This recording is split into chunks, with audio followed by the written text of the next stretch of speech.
This series of Caravan of Garbage is brought to you by Loot Crate. I mean Loot Crate, but I say Loot Crate. Just regular Loot Crate. It's a subscription box of geeky items for cool dudes. Like me. And me! You can't see me, but trust me, I'm cool. Anyway, go to lootcrate.com/weeklyplanet for $3 off any box. That's right. Mm-hmm. How many items, Mason? 6 to 8. I say 6 to 8. And they agree with me. Huh. I'm with it. All right.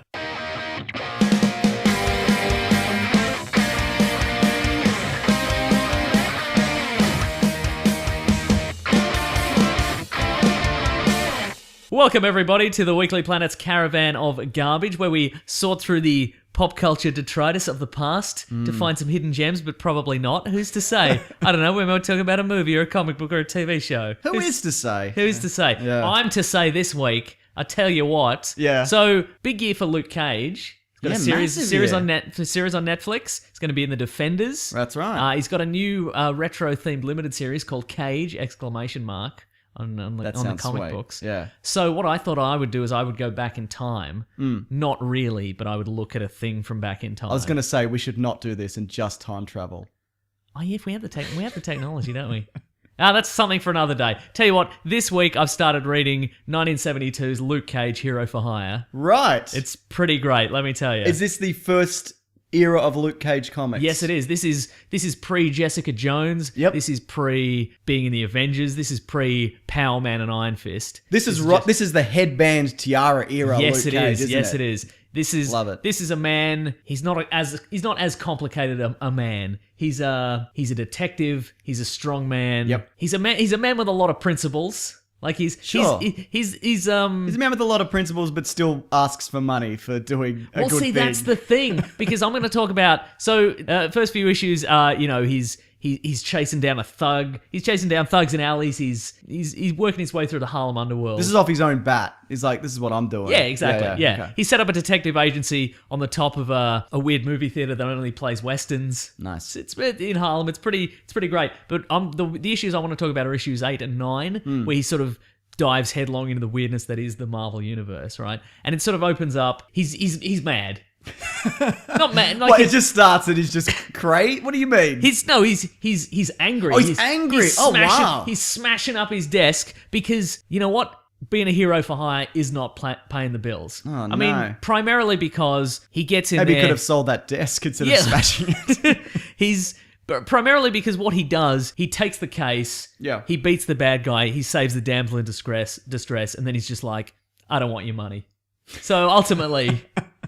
It's nice of him, I guess. It is nice of him, yeah. But you know what? He's right. It doesn't pay the bills. That's right. So this time around, he's like, you know what? I'm going to do something that does pay the bills. Yeah. So a man comes to him, a very fancily dressed gentleman, besuited, mustachioed, and he's like, I've got something for you that'll make you a rich man, Luke Cage. And he's like, all right, fine, I'll take care of some Desk business. smashing. Professional desk. I've got so many desks. They're clogging up my mansion.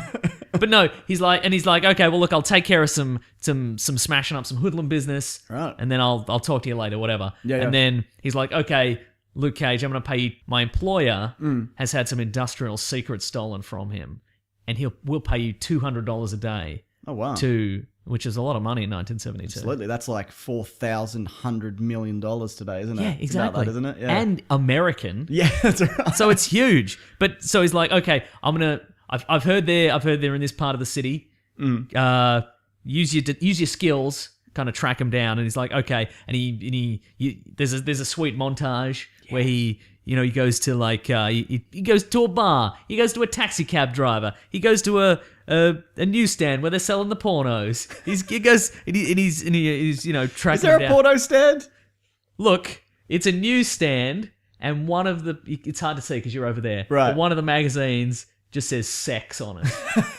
That's all I'm saying. Maybe it's Essex magazine. I might and be it's been about cut the off. city of Essex. Yeah, absolutely. But then he's like, all right, he finds his warehouse in Bed-Stuy in New York City. Right. He's like, all right, let's get into this. And he kicks down the door, and he's like, okay, this is going to be an easy $200. You know, he's done this all in like a couple of hours. Do one job, retire. Exactly, $200, right? mate. And then he gets in there, but then it turns out these guys are much more resilient than he expected them to be, right? You talking bulletproof, punch proof? What are we talking? They're punch proof. He's punching them away at him, and they're just They're taking the punches. Right. So at this point, Cage is like, okay, got to give it 110%. Give it a little bit of the old Luke Cage juice. Sure. And he just punches his head right off.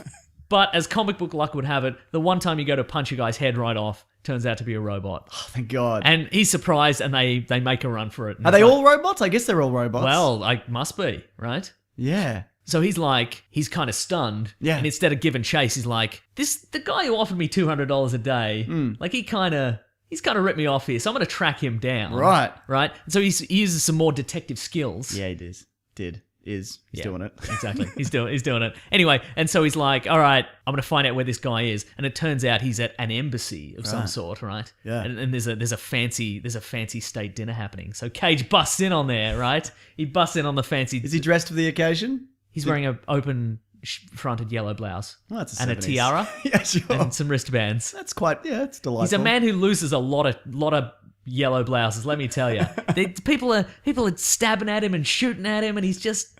But luckily in this series, he's got hundreds. Yeah, he's got hundreds, and he's got Night Nurse in this series. Right, who is stitching him up. Stitching off for him, yeah. Anyway, he gets there and he discovers that this guy's dressed in some sort of colonel's uniform of some weird Eastern European military. Right. And he's like, there he is, I'm going to get him. And he leaps on him, and then all sorts of guardsmen jump in, and they're like, all right, we're gonna get this guy. And then all of a sudden, who appears but the head of this weird Eastern European country, the Eastern European country of Latveria? It's Dr. Doom.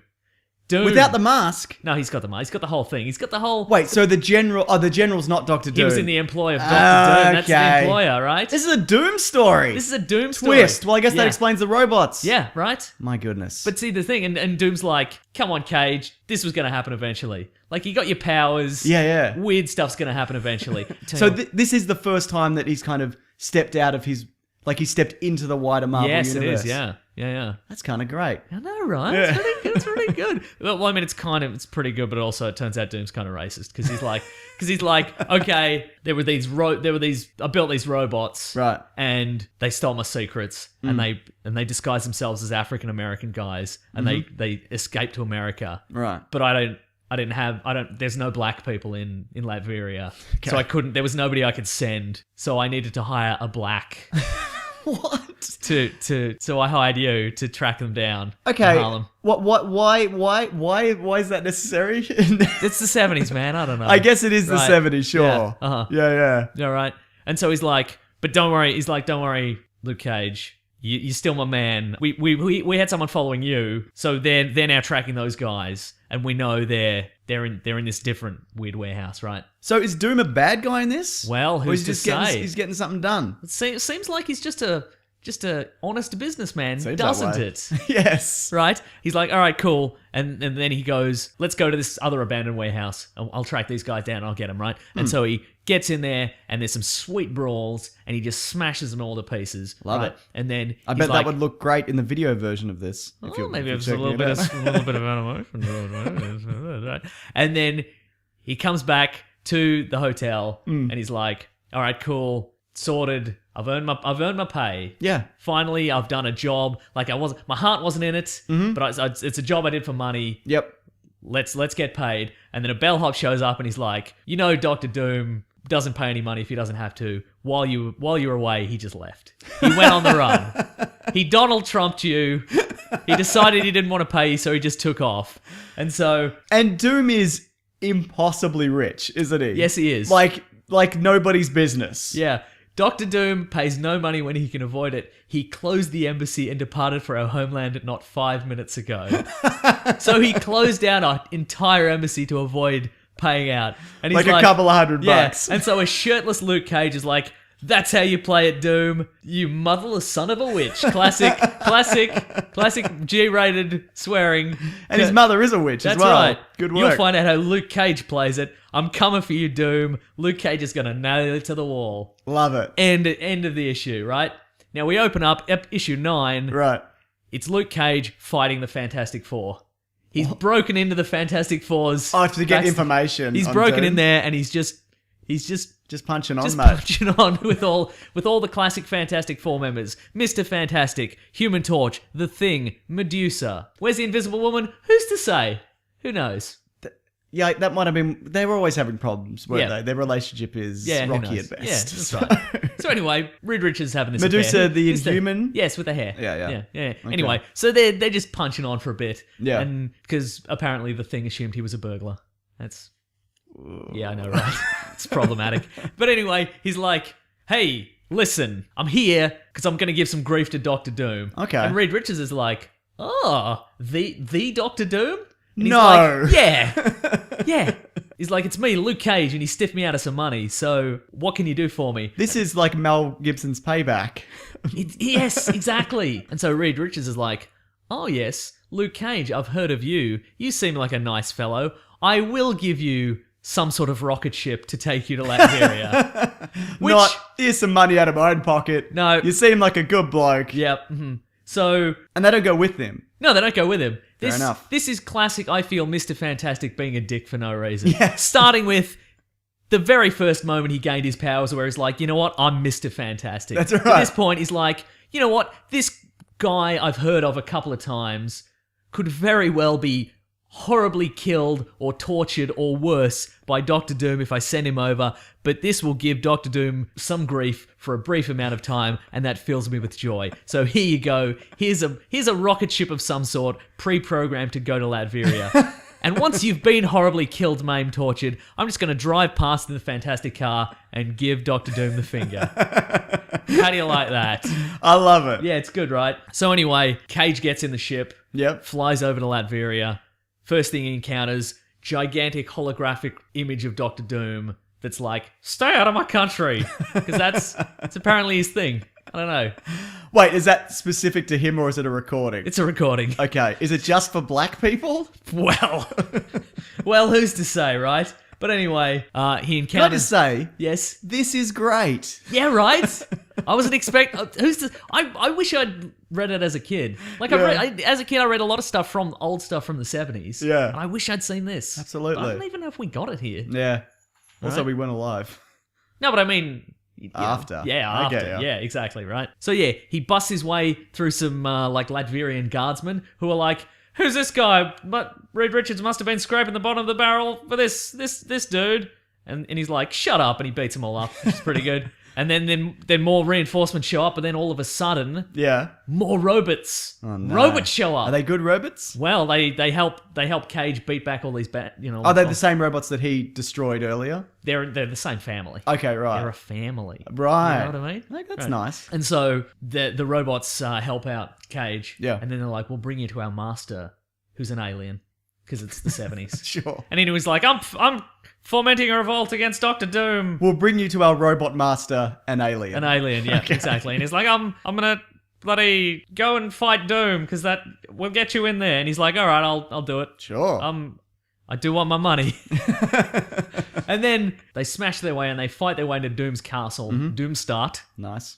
I don't have to refer to as that in the thing, but it's called Doomstart. That's what Just it's a called. fact. There's a little fact for you, Appreciate it. which leads to what I think is one of the best comic panels in comic book history, which is he busts his way into the throne room, Doom is there, and we see, quote, Dr. Doom, Victor Von Doom, when my men reported a crazy black man in the Fantastic Four's craft, I knew it had to be you.